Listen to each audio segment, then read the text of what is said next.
Good evening there, everybody. What is happening? Hopefully, y'all are having a wonderful day today. So, when it comes down to it, I thought, of course, that I would talk about the fights that are going to be happening tomorrow.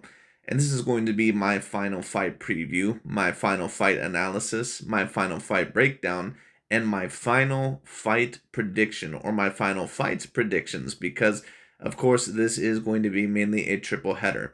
Now, I'm sure that there's cards on before this, but I'm not really aware of them, or I didn't really do much research into what cards were on prior to this. So I'm only really going to be breaking down and, predicting these three main fights right here. Now, of course, for those of you that are not aware, of course, Ryan Garcia is fighting that of Rolly Romero, Devin Haney's fighting that of Jose Ramirez, and Teofimo Lopez is fighting that of Arnold Barboza Jr. But the reason why I have three of their pictures here, or the reason why I found this picture and decided to use this one is because, of course, these are pretty much the three gentlemen that people are going to be paying attention to. They're all in decent fights tomorrow against either former champions or guys that could have been, at one point in time a threat or guys that, are at least interesting fighters. Now, if you were to ask me personally, overall who I think has the toughest fight, to the easiest fight, I think that hands down that the toughest fight is probably that of Teofimo Lopez Jr. versus Arnold Barboza or excuse me, Teofimo Lopez versus Arnold Barboza Jr. I have no doubt about it in my mind that that is the toughest fight and the closest fight that could possibly be happening to an upset. Then after that, I mean, it's kind of up for grabs. One could debate Devin Haney versus Jose Ramirez, but Jose Ramirez is kind of more on the downturn. He's kind of more on the downslide. He ended up losing his last fight quite clearly to that of an Arnold Barboza, and he's not really ever quite been the same ever since he ended up losing to that of a Josh Taylor. But of course, Ryan Garcia is fighting that of a Rolly Romero, someone that has been knocked out on two separate occasions. I believe two out of the last four fights that he's ended up having. Of course, once against Gervonta Tank Davis and the other against Isaac Pitbull Cruz. But the thing is about Rolly Romero is that he always has a puncher's chance because Rolly, even though he doesn't have the worst boxing ability that I've ever seen, it certainly isn't the best. He has a lot of faults in his style, and we're going to talk about that, as the video goes along. So if you were to ask me who I think has the easiest fight out of all of them, just to say that, I would probably say Ryan Garcia, but Rolly Romero, I think that he understands that he's going to have to try to have a puncher's chance against that of a Ryan Garcia. Jose Ramirez, I'm not really quite sure. So, I mean, it's kind of debatable. But once again, the reason why I had these three gentlemen right here and not the other fighters is because I thought that this was the best picture, and on top of that, these are the three guys that people are really going to be paying attention to. These are all the favorites in the fights tomorrow. And of course, if they all do win their respective fights, big fights are potentially on the horizon, especially a potential rematch between that of Ryan Garcia and Devin Haney, of course, because the first one had to be overturned because Ryan Garcia, of course, was caught on, I believe, Osterine or Osterine, however you pronounce it, the PED, and the fight was recalled. But anyways, once again, enough of the intro. Let's get in now to the fight breakdowns, or at least who I believe is going to win the fight and why. First of all, the fight that I will be talking about is going to be that of Teofimo Lopez versus Arnold Barboza Jr., which I believe is going to be the first fight that ended up happening or is going to end up happening on this card. Teofimo Lopez versus Arnold Barboza is going to be a very particularly interesting fight. Arnold Barboza, of course, for those of you that are not familiar with him, he's been at the 140-pound weight class now for a little while. Actually, when Teofimo Lopez first moved up to the 140-pound weight class, they were actually once upon a time originally supposed to fight, but for whatever reason, the fight did not end up happening.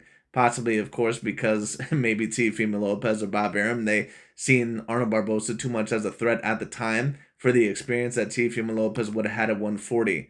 And I think that when you take a look at the press conferences and when you take a look at it, Teofimo Lopez, he definitely is someone that I can understand why so many people have a disliking towards him.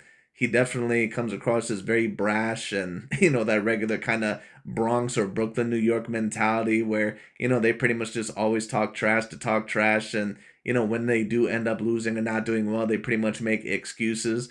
I get it. But Teofimo Lopez, one thing I will state is this. Sometimes he does have the ability to get into his opponent's head, him and his father, and I have no doubt about it in my mind that Teofimo Lopez is in the head of Arnold Barboza Jr. When I seen the sit down with Ring Magazine, I believe it was with Todd Grisham, when Arnold Barboza Jr. and Teofimo Lopez were talking, he had Arnold Barboza's mind completely wrapped around his finger. And I understand that Arnold Barboza, why he would not like someone like a Teofimo Lopez, But hopefully for Arnold Barbosa Jr., that doesn't take that much of a toll within that of the fight. But anyways, point is that these two are now fighting, and Arnold Barbosa, he's been on a streak. Of course, he beat Jose Ramirez, I believe, in his in one of his last fights, and of course, the most recent fight that he had was a very good and tough fight against that of British contender Jack Catterall. Who of course was known for being the first one that probably should have beat that of a Josh Taylor, but ended up kind of getting screwed in that first fight decision. So it is what it is. But Arnold Barbosa, of course, has been on a tear. So the question is he someone that can go up to the elite level? Can he beat someone like a Teofimo Lopez? Can he beat someone like a Devin Haney? Can he beat someone like a Ryan Garcia? Because these guys, they're not just, quote unquote elite level fighters in terms of their skill set or in terms of, certain things like that. I mean, I'm not saying that they're all perfect, but they're pretty much looked at as the creme de la creme of that particular weight class. If you're going to be looked at as the best within that weight class, you're going to have to get through most of those guys or beat some of those guys. Can Arnold Barbosa do that? Well, we'll have to see. But if you're just asking me personally who I believe is going to win the fight, I am going to go with that of a Teofimo Lopez. Now, why am I going with Teofimo Lopez? When it comes to Arnold Barbosa Jr., I think that he's a very good fighter, but like I've always stated, in terms of his boxing niche and also in terms of his boxing ability, he's a very good boxer, but there's just not really anything about him in my particular view that really just stands out particular or pops off the page. I think that he's got okay power. I think that, he's a very decent boxer. He throws a lot of feints and, he changes levels to a certain degree and he's very patient and he's a very good counterpuncher. He also is very good on the front foot. But Teofimo Lopez, when you talk about him, even though with his faults, he does have certain things in his style that would be a little bit special. Whether it would be some of the movements that he has or that level of A grade level power that he has for that weight class. And I wonder, especially the fact that Teofimo Lopez appears to be in his head as much as what he is, if he gains a couple of the early rounds against Arnold Barbosa, how's Arnold Barbosa going to be able to react to that? We'll see. Usually he appears to be a pretty calm and cool and collective fighter, but it's a little bit different when you're in the ring against someone on Teofimo Lopez's level, not just in terms of Teofimo Lopez, in terms of what he's done in his career, but also in terms of the way that he has looked at his level of profile. When you're fighting a fighter sometimes of that profile, or when you're fighting, say, or if you're a football team and you were to fight or face off against the New England Patriots with Tom Brady, no matter what those teams state, they have a little bit of butterflies within their stomach. Even if they truly are out to go after your throat, they have a little bit of a wonder of, let's see what makes these guys actually great because these guys have kind of done it before us. So Arnold Barbosa, I do think, it's possible that maybe a little bit of that may be running throughout his mind. I mean, I could be wrong, but I doubt it. And the reason why I say that is because Arnold Barbosa, you can tell that he definitely has a little bit of a chip on his shoulder.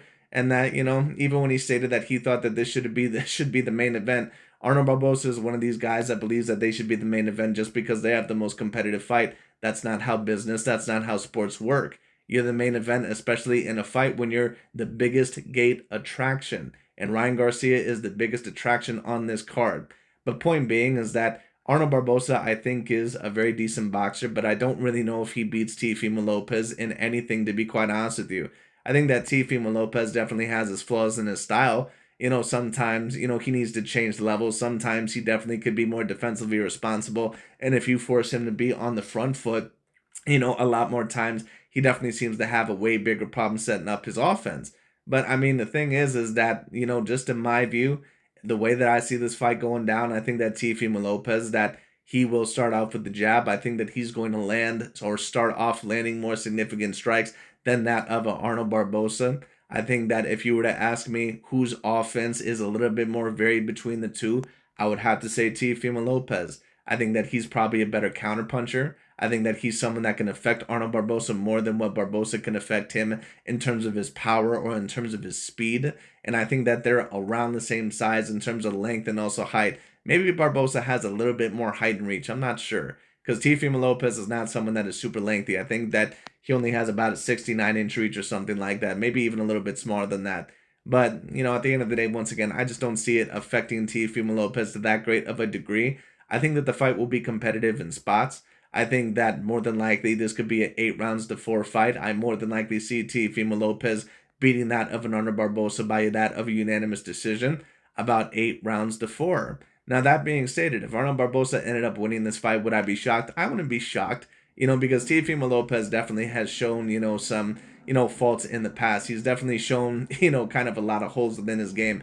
But Arnold Barbosa, I think, would really have to show Teofimo Lopez that I'm here to win and that I'm here to beat you, and that even if you hurt me early on, I'm going to hurt you very badly as well, or that I'm going to try. So you have to fight Teofimo Lopez kind of like what George Kambosos was able to do. And just from what I've seen from Barbosa, in my view, he's a very patient fighter. I don't know if he's that type of fighter. That's not me stating that Barbosa doesn't have guts and that he doesn't have glory and all of their stuff. But there are certain fighters that sometimes they're a little bit too calculated for their own good. And the fact that, in my view, that Barbosa doesn't really have great power in terms of the X factor and, isn't really someone that I would say is an A plus level athlete, in really any particular area. He's a very good, solid boxer, but I do see Teofimo Lopez outpointing him, maybe even hurting him a little bit early on, or at least landing some big shots, and Arnold Barbosa starting to get stressed out and starting to get a little bit desperate. And I think that, the fact that Teofimo Lopez is in his head, that is going to make it even worse. That's personally the way that I see the fight going.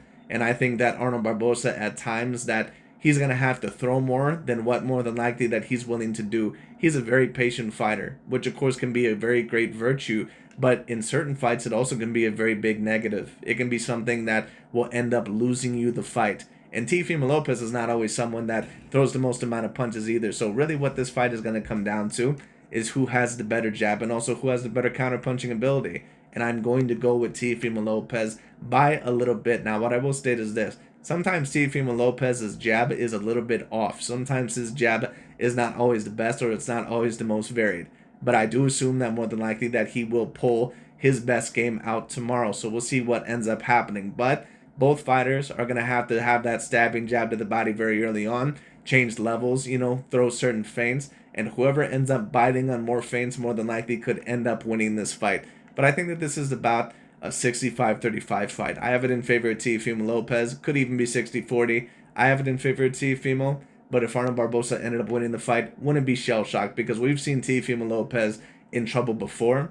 But I just don't think that he has the type of style to beat Teofimo Lopez. I think in order to beat Teofimo Lopez, that you either have to be exceptionally good or you have to be good in a multitude of areas, to kind of beat him or, have the right type of style. Sandor Martin and also that of Jermaine Ortiz, they're not the most complete fighters that I've ever seen, but they have very quick feet. They have a very experienced and deadly jab, which Arnold Barbosa does as well. But I don't think that he's as quick a foot or as quick a hand as those fighters, and I don't think that he has really the same type of style as those fighters. Now, he might be better than those fighters. I think that he's actually better probably than both of those fighters, or at least certainly, than that of a, what's his name, a Sandor Martin, although Sandor Martin definitely is a tricky fighter. But, in terms of the athleticism, the speed, the strength, or, certain other things like that, I just don't think that Arnold Barbosa really has any supreme X factors over Teofimo Lopez. And there's going to be moments to where he's going to have to show Teofimo that I can fight you very smart, that I'm going to be able to set up my certain counters, that I can use my feet to the best of my degree. And Arnold Barbosa is very good at using his feet to move in and out at times, but I just don't think that he has the most varied offense. I think that he has good offense, but I don't think that he's someone that, once again, in my view, that on any particular thing, that he just pops off the page. He kind of tries to get you with that jab a little bit early on, then kind of catch you with the right. He will get you to the body a little bit, but, to be honest with you, I think that Teofimo, that he can probably be the more nuanced fighter of the two. Although Teofimo has a little bit of a problem being a nuanced fighter as well. But that's who I'm going to go with. I'm going to go with Teofimo Lopez in order to win the fight. I'm going to go by unanimous decision. But anyways, that pretty much is about it for that fight. Let's go on to the next one between that of a Devin Haney and a Jose Ramirez. So, what I'll personally say about this fight, once again, there's many people talking about how this fight is going to be very tough for Devin Haney. I mean, you never personally know. Devin Haney may not be the same fighter whatsoever. Do I personally believe that that's going to happen in this fight? No, personally, I do not. I think that Devin Haney more than likely is probably going to have some tough moments in the fight, but I think the fight is mainly going to look like Devin Haney completely boxing circles around Jose Ramirez, or at least mainly getting the edge on him. I think that this fight probably is more than likely, if it is a 12-round fight, and I believe that more than likely it is, if this were a 12-round fight, I believe that more than likely that it's probably going to be about 9 rounds to 3, or 8 rounds to 4 for Devin Haney. Somewhere around there. Probably 9 rounds to 3 or 10 rounds to 2. Thing is about Jose Ramirez is that, first of all, when you talk about him, he's been a little bit more on the downslide as of lately. And even at his absolute best, Jose Ramirez has never been someone that has been particularly swift. He has a very great amount of power, and he's skilled to a certain degree, but he's not someone that changes head levels great. He doesn't really have that quick of feet. He's not someone that is a great combination puncher. He'll throw certain combinations, but what he really prefers to get you with is kind of like 1-2s or 1-2-3s, which of course are combos. But what I mean basically is this: in order to beat Devin Haney at certain times, either you have to have the right punch selection or the right counters to get Devin Haney, or have enough skill, kind of like what Ryan Garcia did over Devin Haney when he had a few punches that were of the weakness of a Devin Haney. Or you need to have a certain amount of volume, in my personal view, because what Devin Haney definitely brings to the table, although I don't think that he's the most skilled fighter that I've ever seen, although he's relatively skilled, is that he definitely brings the amount of punches or the volume when he needs to. And Jose Ramirez, I see more than likely being a sitting target within this fight. Once again, he's not someone that has the quickest to feet. He also does not have the quickest to head movements, and oftentimes he does not move his head off the center line very well. He has a high guard out, throughout a lot of the fight as well. Now, what I will state is this: one of the weaknesses, of course, that we've seen Devin Haney in his last fight was that left hook from Ryan Garcia. Jose Ramirez does have one hell of a left hook, but I don't know if he sets it up quite as good as what a Ryan Garcia does. And Jose Ramirez is a very powerful puncher. He could, of course, hurt Devin Haney, but, and let me also address this. There's many people that state that Devin Haney, that he has this quote-unquote weak chin. I actually don't agree. I never thought that Devin Haney actually ever had a weak chin. It's just that whenever he's gotten hurt or knocked down in his career, it's always been by an extraordinary puncher, at least usually. Now, against Jojo Diaz, he was kind of hurt, but to be honest with you, I don't think that Devin Haney has a weak chin. I just don't think that he's responsible defensively. Oftentimes when he throws that jab, his lead hand, his right hand, or excuse me, not his lead hand, but when he throws that lead hand, his right hand will pull away from his face. Meaning that when someone hits him in the chin, that is pretty much wide open to be vulnerable because his right hand is not glued to his face. He's not someone, once again, that is as pristinely skilled as some of the other black American fighters that we've seen, like Mayweather or Crawford or certain other guys like that, even a Shakur Stevenson, certain guys like that. He's not as skilled as those guys. He's very talented and he is very skilled, but he's not as caped up in terms of his all-around talent or skill set as what those guys were. Now, the question also is this: what will Devin Haney improve on possibly from that Ryan Garcia fight? I believe that more than likely he's going to focus on the left hook, and that he's going to realize that Jose's probably going to try to land it at some given moment in time. But the way that I see this fight, I believe that Devin Haney will start off, maybe a little bit rusty, but I think that Devin Haney more than likely will start to outbox Jose Ramirez and will start to get more comfortable and will land clearer and harder shots as the fight goes along. I don't really see the fight being that competitive. Now, if there was an upset, or if Ramirez did knock him out, or if he did end up winning, I mean, once again, wouldn't be shell-shocked. All these fights are about 70-30, 80-20 in my personal view, besides the Teofimo Lopez one. But I mean, it would surprise me a little bit because I don't expect Devin Haney to be that reluctant to throw within the fight. And I think the only way that Jose Ramirez, to be quite honest with you, wins this fight is really one of two ways. Either he just hurts Devin Haney so bad early on, and he scares Devin Haney, and Devin Haney is having flashbacks of the Ryan Garcia fight, and he just refuses to throw throughout the whole entire time, which is not usually the type of fighter that Devin Haney is.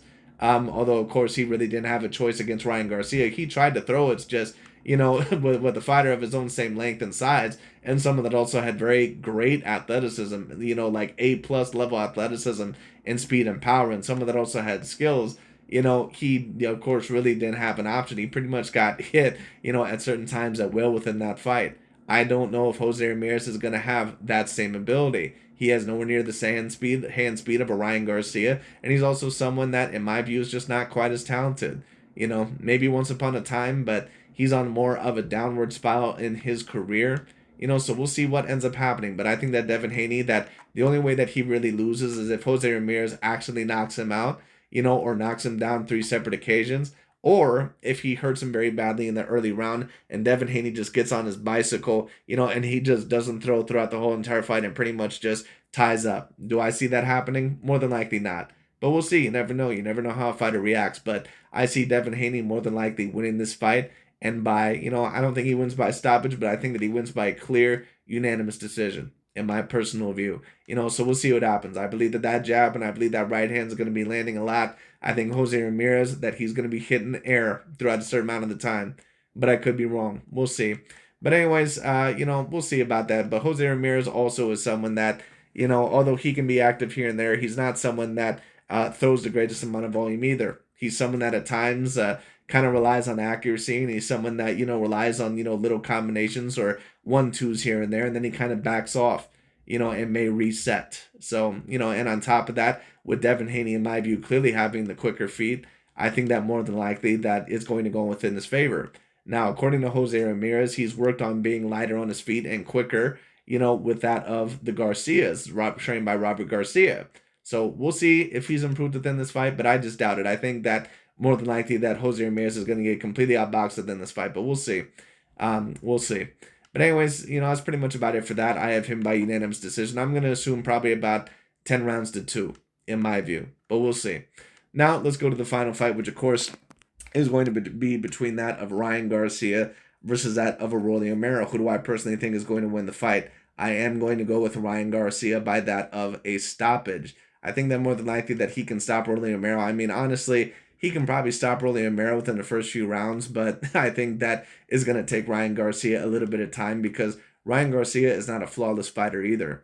And what I will state is this. For those of you that are not aware, Ryan Garcia and Rolly Romero, they have a little bit of a history together. There was a sparring session that I believe happened about 7-8 years ago, and all the channels pretty much posted about how Ryan Garcia pretty much was, not looking good in that sparring session, and Rolly Romero was hurting that of Ryan Garcia. So Ryan Garcia has a little bit of an attachment towards this fight. I mean, that could end in a positive way.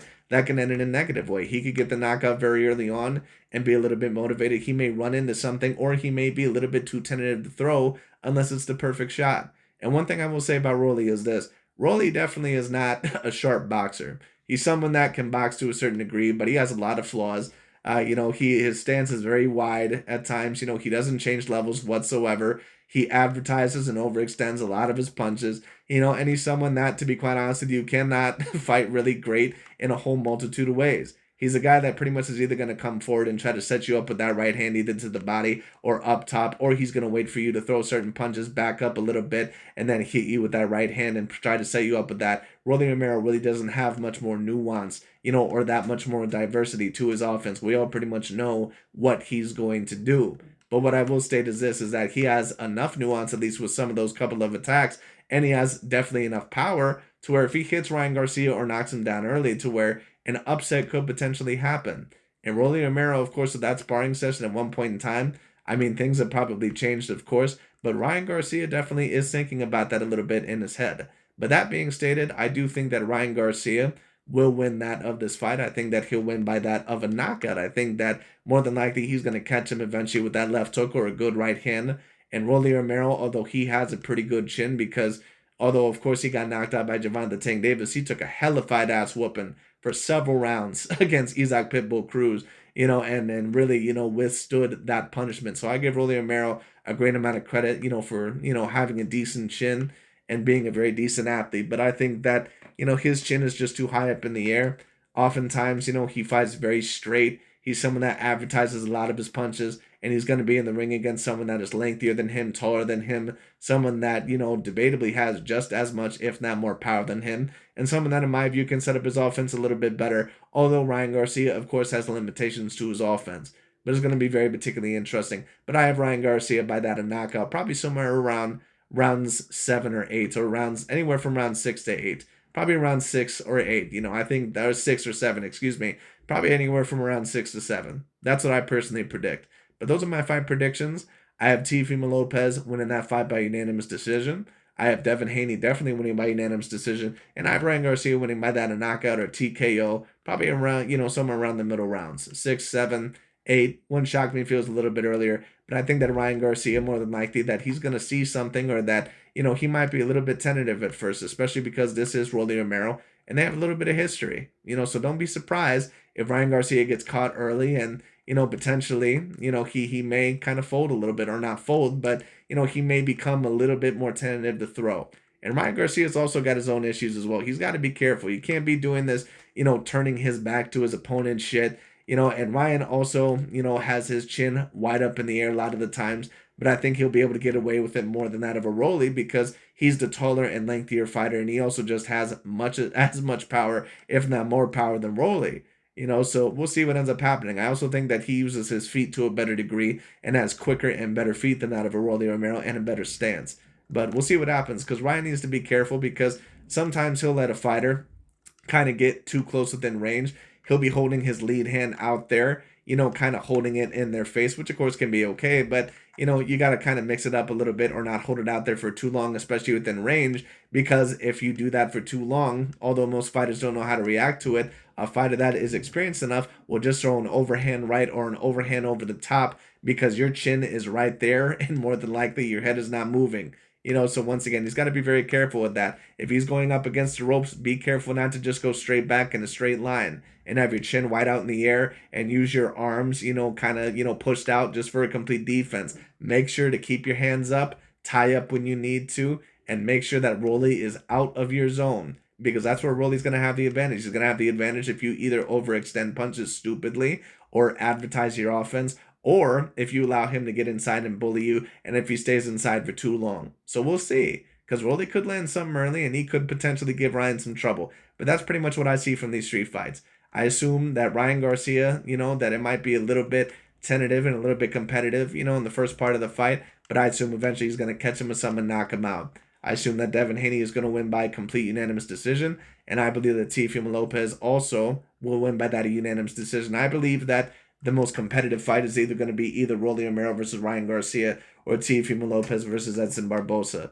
I'm going to go out on a limb and say more than likely that it's going to be Teofimo versus Edson Barbosa, or excuse me, not Edson Barbosa, Arnold Barbosa, excuse me, mixing up my fighters. But anyways, of course, there's also the potentiality that any of these fights could be the most potentially competitive. I don't see Devin Haney versus Ramirez being that competitive, but we'll see what happens. But Ryan Garcia versus Rolly, I think that debatably may be the most second competitive fight, but we'll see. We'll see.